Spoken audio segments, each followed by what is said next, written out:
Well, hello, good people. Mark Holmes here, and as always, I want to thank you all for watching, commenting, subscribing, and being part of the Joe Boo Sports Report. Without you guys, as well as you ladies, you know that this literally does not work. My apologies. I was going to do a live stream tonight, but had some problems to deal with, and I've been on the road. I've literally driven about 350 miles today and taking care of some business. And it's not our regular night anyway, so forgive me. I was going to try and make up for Valentine's Day.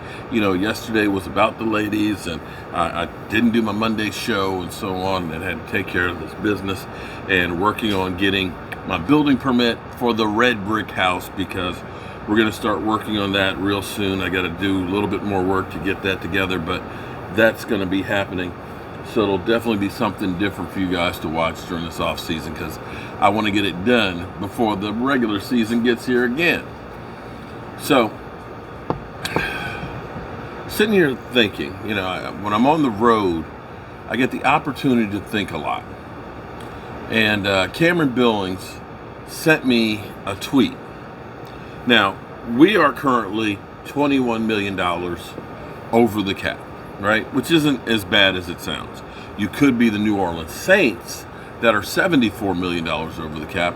And I have my reasons why Sean Payton actually retired. I'll probably share that on another video later. But that sounds bad. You and me, that when we ain't got the money to pay for shit, we in trouble. But see, the NFL can do things like restructuring. So we looked at the Rams per se, and we say that the Rams basically bought a Super Bowl.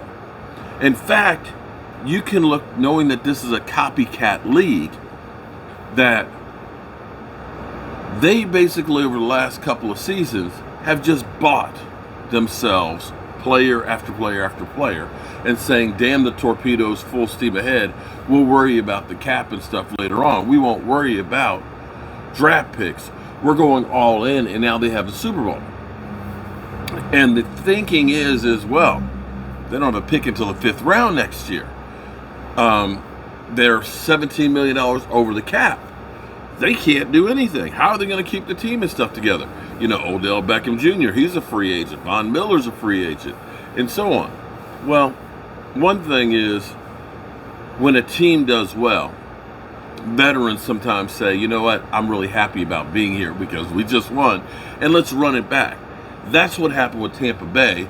Tampa Bay, a lot of their players came back and took team-friendly deals because they were hoping to get that second ring. And quite frankly, for a while, we thought that they could, but, fell short. But you can look at the Rams and say they stockpiled talent. They just went out and they got guys. You can look at the same thing about Tampa Bay, who the year before was basically a 500 team with Jameis Winston throwing 30 touchdowns and 30 interceptions. When Tom Brady came, so did other talent that said, here's my chance to get a ring. So the new model is out in the NFL, and that may make the free agency this year a little bit crazy, because teams will say, forget the long range thing, let's just go out here and get a bunch of guys. Well, the tweet that Cameron Billings sent me was, even though that the Rams are $17 million over the cap, they've already scorched earth policy of getting rid of all their picks, so they can't pick players. They could just say, we'll just let this thing go and be happy we got a ring. Or they can restructure five guys on their team and get $60 million. And do what they've been doing. They don't believe in draft picks. Hell, Joe Gibbs didn't believe in first-round draft picks. He believed in veterans. He won 3 Super Bowls, so I can't necessarily say he was wrong. And maybe this is the new way of actually trying to do business. It's about the here and now, and I'll worry about that shit later. And part of the reason why I say that philosophy may work out for them if they do decide to say, we're going to try and run it back and we're going to go all in, is the NFL, which went from $185 million salary cap, is going to $209 million salary cap during COVID. But that's pennies on what it's going to be. Because see, what most people don't realize is the new collective bargaining agreement is in place, but that money hasn't really started coming in yet. You still have Amazon, and you're starting to see the Amazon commercials. When you talk about them trying to lure, Joe Buck and Troy Aikman with all of their money that they need to pay those guys for Thursday Night Football. When you talk about the NFL is now expanding to Germany and talking about having, games in Mexico, and Jerry Jones is saying, I'll give up a home game to be in Mexico. Well, really, that is like a home game because you got so many Cowboy fans that are right across the border. And when they say that NFL franchise, where the Cowboys are about the most valuable right now at about $6 billion, they said within 3 years that all of the NFL franchises will be worth $8+ billion.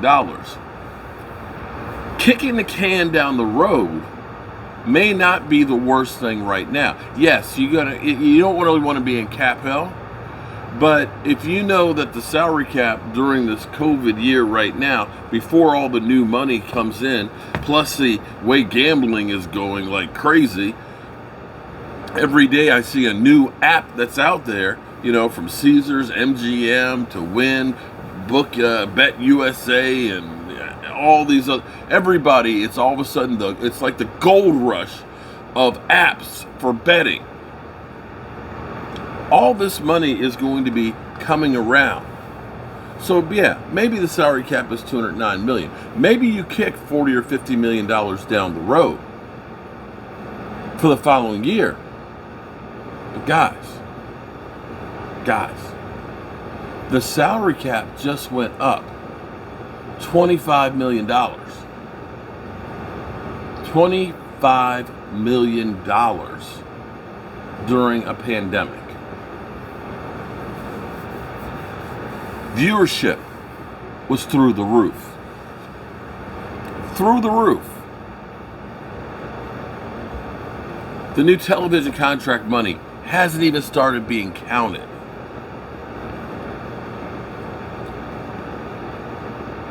Kicking the can down the road right now is really the safest bet. So hypothetically, the Cowboys have already, in principle, agreed to restructuring Dak's contract and getting $16 million. Right?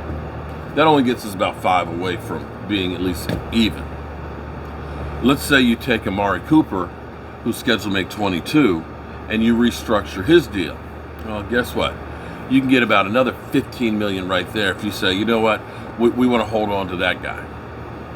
And we'll just kick it down the road a little bit, right? So now you got $10 million to work with. Let's say D-Law. If you really deem that D-Law is a guy that you want to keep, well, you can take some of that $27 million of his money and get yourself about another 15, 16 million right there. Now you got 25 million just restructuring 3 guys. Just 3 guys. You make a cut here, cut there. You could easily get yourself to about $50 million without too much pain. Yes, you're stretching it out and you're hoping that you could do Zeke too. At this point, you might as well, hell. But the question is, because here's the thing. You think about how much we improved last year, bringing in the free agents we had that weren't premier free agents. What if we brought in just a couple of blue chippers? Now here's the thing that I look at. Because there are some teams that are going to be in problems. New Orleans, for one. Let's say New Orleans. Bad as it sounds for us, $21 million over the cap. New Orleans is out there $74 million over the cap. But as unlike New Orleans, we look at it and say, we are in a better position to win. We have a quarterback. New Orleans, new coach, new philosophy, bloated roster. Players on that roster, Cam Jordan, my man DeMario Davis, Alvin Kamara, These are veterans that are good veterans that have a lot of tread on the tire, but they have big contracts right now. They could restructure these contracts, but see, the way you're going to look at it is this. I've got a new coach. It's going to take a year or two for them to get their philosophy installed, whatever that may be. Okay? Possibly if they're going to make changes. And you look at it and say, the players that I have with these big contracts, in 2 or 3 years, will they still be able to play at that level? You follow me? And if you don't, because ideally, the way you really want to do it, if you think about our Cowboys of the 90s, basically, we got rid of all the old Cowboys. We ended up drafting, bringing in free agents. We ended up just saying, all new guys. There's nobody really held over from the Tom Landry era. These are all basically new guys, all about the same age, young. You get them young, you get them instilled with your philosophy, and you get that window and win. The question for a New Orleans team that doesn't have a quarterback, that is bloated with their roster, has a new coach, is strip it down and start over. And that's where you may be able to get some of these great veterans. So what if New Orleans did do something like that, and they let my guy like Demario Davis go? Demario, who I said go get that guy 4 years ago when he was released from the Jets.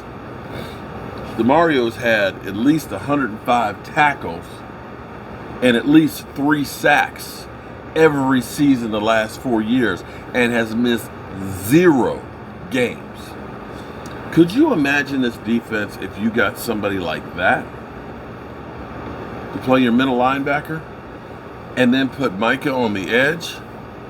And let's say you went out and got somebody like a Cam Jordan to play on that line.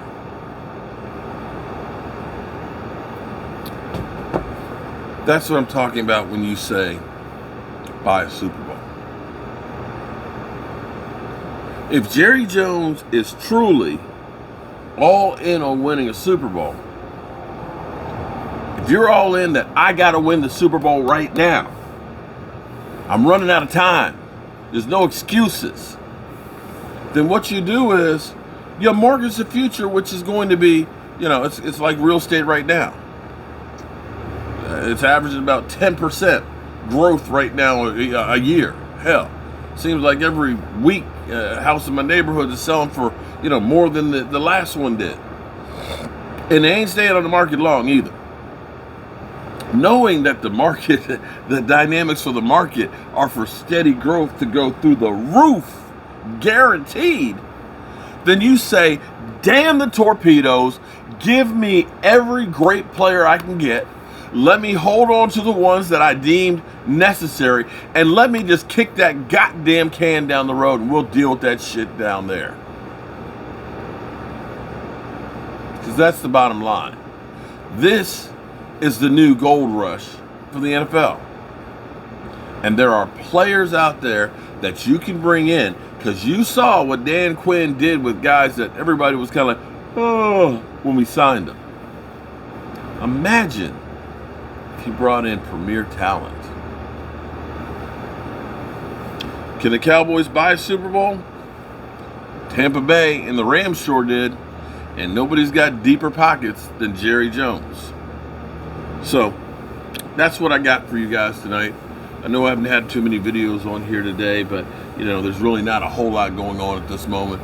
Right now, it's just basically watching, waiting, and seeing what's going to happen.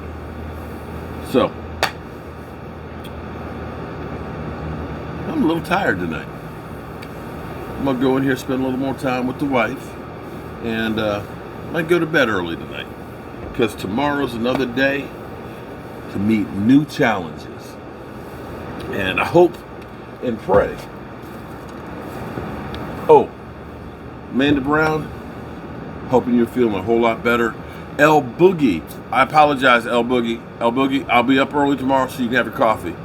Happy birthday belated to you for yesterday. I suck at getting these damn birthday wishes and stuff done, but I got up early this morning. No excuses, no excuses. I just missed it.